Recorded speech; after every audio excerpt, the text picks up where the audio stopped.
Hello guys, it's Robi here and welcome in this new recap where I'm going to break down the trade that I took yesterday on EU, and unfortunately it swept me out in break even because of the high impact news. So high impact news has been released at exactly at 4 p.m., 1 hour before session close, and it swept me out in a little amount of slippage, but it's perfectly fine. And after that, technically another entry opportunity showed up that some of you has taken, and it was a perfectly valid entry opportunity, but I did not take because I do not feel 100% comfortable with it. And after a couple minutes after session close, sorry, uh, there was a literally perfect A plus plus plus entry opportunity, but yeah, unfortunately it happened after session close. So here I am on the markups first, and after actually session started right here, so session will start with the next candle. So as you can see, there was a forward demand mitigation, 50 minute has changed character to the upside, and after that price has made a new breakout structure. We had several demand areas where we could wait for confirmation entries, and as you can see, the highest one couldn't really manage to do any impact on the price has just flipped it, and after that price has mitigated the next valuable demand area that has caused the change of character directly. As you can see, price reacted on it nicely, but this reaction couldn't manage to do any impact on the 15-minute time frame, and price immediately mitigated the extreme 15-minute demand. And after this extreme 15-minute demand mitigation, which was a small percent mitigation, I was still expecting a possible deeper mitigation on this demand. If a deeper mitigation on this demand would happen, then I would definitely look for long confirmations. So on the 1 minute time frame, if a confirmation entry shows up, I would definitely execute this trade. However, there was a possible opportunity too, which was the flip of this extreme demand. And if this extreme demand would have been failed, then it means I am safely can look for shorts, expecting the break of this 4-hour demand area, and this would be my final target point in this case. So yeah, these were the two main plans based on this 50-minute demand area. However, before a deeper mitigation, before the 50% mitigation on this 50-minute demand area, if price could mitigate this 50-minute supply area right here that has printed really nice volume movement, also caused breakout structure in the 50-minute time frame, then I would look for sales targeting the 50% of this demand area. And after this, obviously, after a deeper demand mitigation, I would look for this scenario or this scenario. However, there was another possible opportunity, possible scenario, possible expectation order flow, which was the flip of this supply area. And if the flip of this supply area happened, uh, if it happened, then we could look for longs targeting these double tops right here, or targeting higher supply areas, for example, this one or this one, but it did not happen. So yeah, these were my main plans based on the 15-minute time frame. And if we take a look on the 5-minute time frame, technically it was the same as it was the 15-minute. The only difference on the 5-minute time frame, I marked this liquidity pool, which was a literally perfect trendline liquidity for a deeper mitigation on this 15-minute demand area. And also on the 5-minute time frame, there was a 5-minute change of character, and price has just mitigated this 5-minute demand that has caused the 5-minute change of character after the small percent mitigation on this 15-minute demand. And we had a chance here to look to reverse back to this supply area, and after this supply area, I would look for technically these scenarios, and on the supply, especially for these scenarios. But as you can see, during session open, after session open, price has just flipped the 15-minute demand. So there was a 5-minute demand area that has caused the 5-minute change of character. It couldn't really manage to hold the price. Price has just broken it. And as you can see, price couldn't manage to confirm the 15-minute demand area, the extreme 15-minute demand area.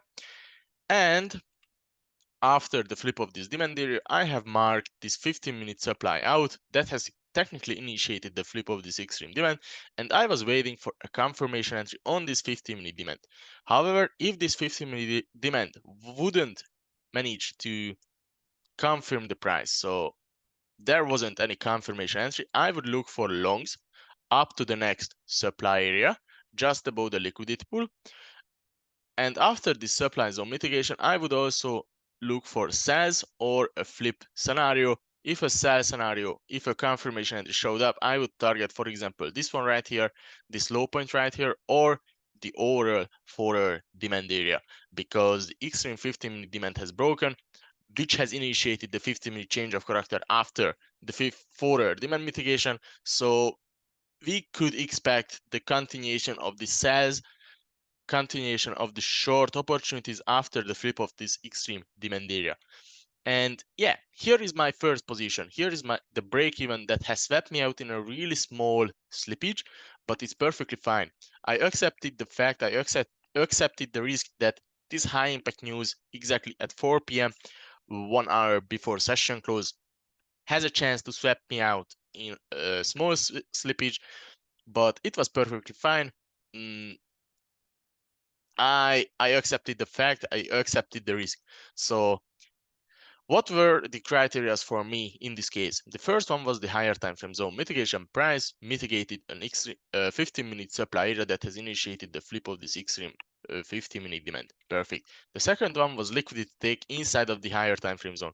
There was liquidity creation inside of the higher time frame zone. This was a liquidity inside of the 15-minute supply, and as you can see, after the 50% mitigation, after the sweep of this liquidity, price immediately reverse back to the downside and cause change of character. It's true that there was liquidity above the zone, and technically, if we mark it like this one, technically the entry POI was part of this liquidity, but it wouldn't be necessary for the price to sweep this liquidity out, sweep this liquidity out, sweep this liquidity out, because price has already swept really nice amount of liquidity from this region. So I accepted the fact once again that I could easily be swept out, but because of this liquidity sweep right here, because of this liquidity inside of the 15-minute supply, it wouldn't be 100% necessary for the price in order to continue his way down. So that's the main reason I entered right here, because there was liquidity inside of the higher time frame zone. So this is the second criteria, liquidity take. That is really nice inefficiency for the entry POI. Price has printed really nice volume candle that led the price into a change of character. So yeah, this is the third one. The fourth one is a pro trend criteria.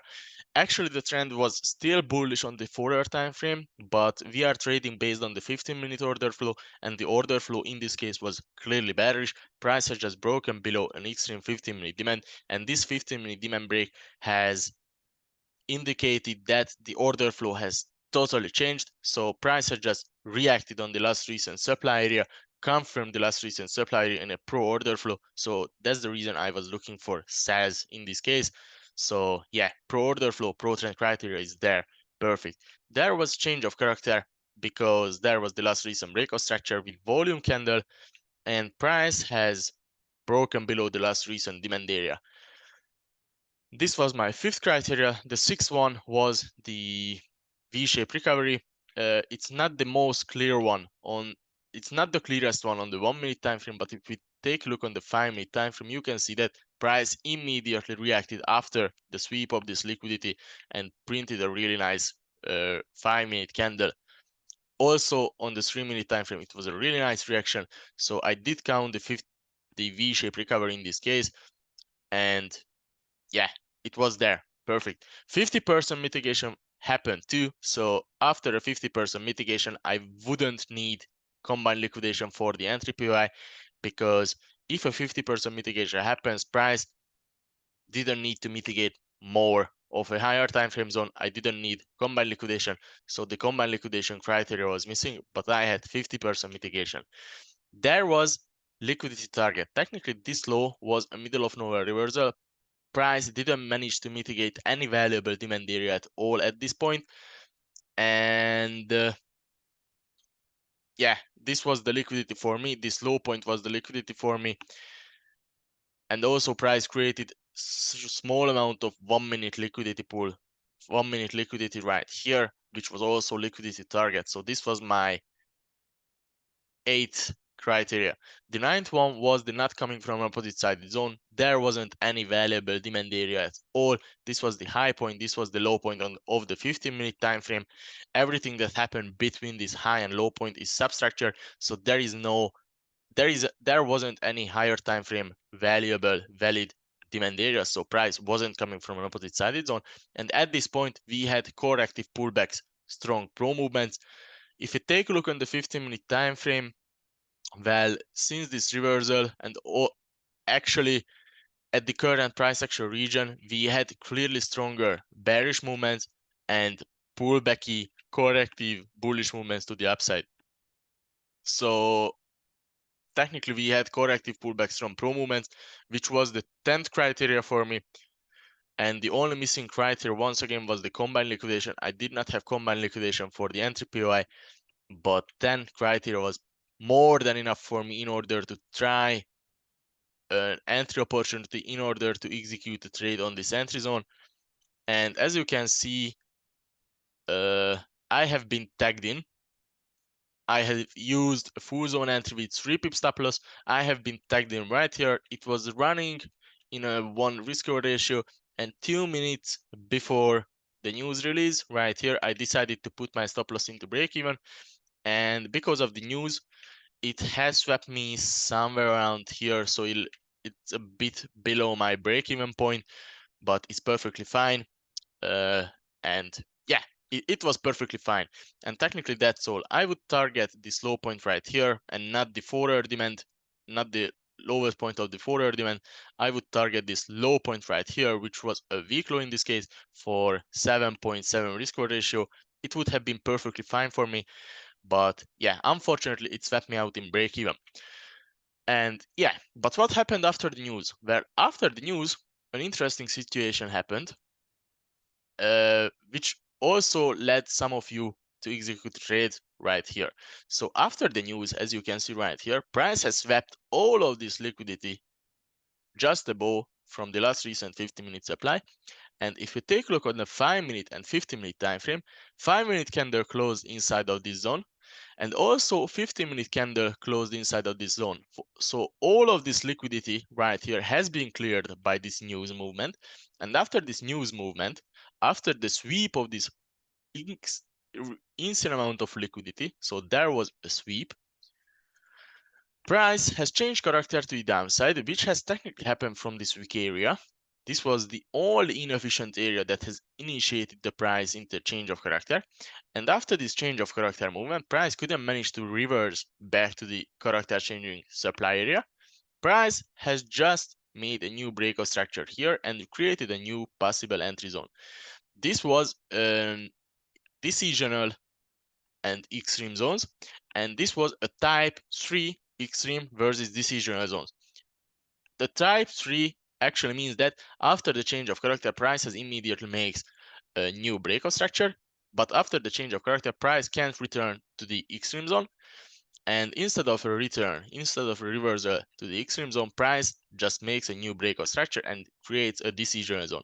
In this case, the decisional zone has a really great chance to be swept into the extreme zone. However, with liquidity creation, it can be playable, but it's still risky because this extreme and this is between the chances between the extreme and decisional zones are much huge for the extreme zone. So the decisional zone has a really great chance here to be swept out. And for me personally, my risk tolerance wasn't that high to open an order, to set a limit order, to execute a position on this decisional zone, even though there was perfect double tops liquidity for this decisional zone. And I was perfectly fine with it if I miss a trade right here because of my risk tolerance, and I'm trying to push my limits higher to have higher risk tolerance. But I was monitoring the extreme zone, and after the sweep of this decisional zone, so some of you has been swept out right here, and it was a perfectly valid trade. There was nothing wrong with it.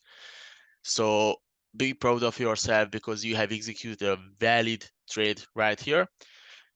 After the sweep of this decisional zone, price has returned back to the extreme zone, and with these volume candles, I would probably wait for another confirmations on this extreme zone. However, session closed with this candle. Yeah, this is the first candle after session close. So session has closed here. But as you can see, after this aggressive reversal, after this volume candles, price action has slowed down really well and reached the extreme zone slowly. And as you can see, after the sweep of this liquidity, price perfectly reacted on this extreme zone. That has led the price into a new change of character after the insane amount of liquidity sweep. And this extreme zone, which has led the price into a new change of character, perfectly hold the price. And it would have been a really nice entry opportunity, which was actually an A plus plus plus entry opportunity. But there was one issue with it. Unfortunately, session closed right here, and it has been this 1 minute entry POI has been mitigated after session close, so it was out of the session, and that was the main issue for me. And yeah, but I had a limit order on this extreme zone with technically 10 criterias. The only missing criteria for me was the combine liquidation, but technically we can count this decisional zone as combine liquidation here, but yeah, technically we can count it, but I did not count yesterday the combine liquidation, but 10 criteria was perfectly enough for me. So yeah, and as you can see, I could have closed partials of this position and I would target the exact same low point right here for 10.3 risk reward ratio. And technically that's all, guys. I really hope you can grab some value from this recap. If you do, then I would be happy. So yeah, that's all, guys. Take care and have a nice rest of the day. See you guys in today's New York session. So yeah, take care, guys. Bye.